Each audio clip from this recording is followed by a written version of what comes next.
Avtomobilde termostat problemi var. Termostat işlemi soğukudur. Kitapça zakilnettir, püskündədir. Çürük-çürükdür, kitapçadır. Qarabqada geçmələr yaranır. Sonra arxa turbasın heç biz deməmişdik, indi baxırıq ki, saxıdır.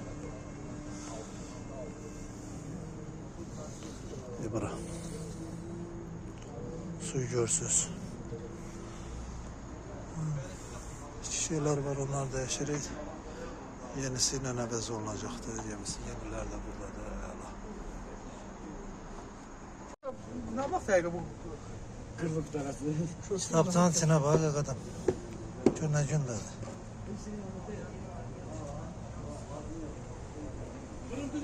Qarabqada gecikmələr var. Qardaşın da maşın gətirib. Kitapçası tutuludur. Ama bu səbəb ola bilər. Yenisiyle əvəz olacaq.